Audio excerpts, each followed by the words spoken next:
Alright, so hello and welcome to the mini WordPress development course. My name is Alex and I'm going to be your instructor throughout this course.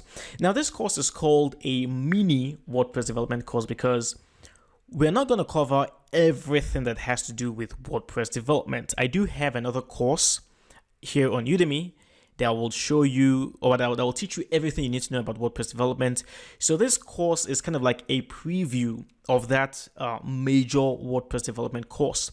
But don't worry, in this course, you're going to learn a lot about WordPress development, things you've never learned before. You're going to learn them in this course, and I can't wait for you to get started. But before you can take this course, there are certain requirements that you need, because this course is not a beginner's course. It's intermediate to advanced, so you do need some skills before you can take this course. So the very first skill you're going to need would be the WordPress basics. Ideally, you should already have a WordPress website. You should be familiar with how to work with a plugin, how to create pages, how to work with widgets, stuff like that. And then HTML. HTML is crucial for you to take this course. We're going to need CSS as well, because we will be designing some elements on our web page as well. And then PHP is not required.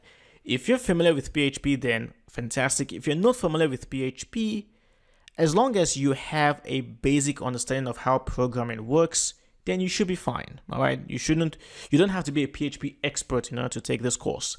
You're going to need a file editor like Notepad++ or Sublime. And then finally, you're going to need an FTP account, a file transfer protocol account, because we're going to be logging into our web server. We'll be downloading our WordPress template files, be working on them, and then we'll be re-uploading them back to the web server. So don't worry if you're not familiar with a file editor, or if you don't have an FTP account. In the very next video, I will show you how to create an FTP account. And then in the next video, so the subsequent video, I will show you how to work with Notepad++. But these are the basic 6 requirements that you need in order to take this course: WordPress basics, HTML, CSS, file editor, FTP account, and then PHP. If you have some experience, it's helpful, but not required. So I want to wish you all the very best in taking this course, and I hope you learn a lot, and let's get started.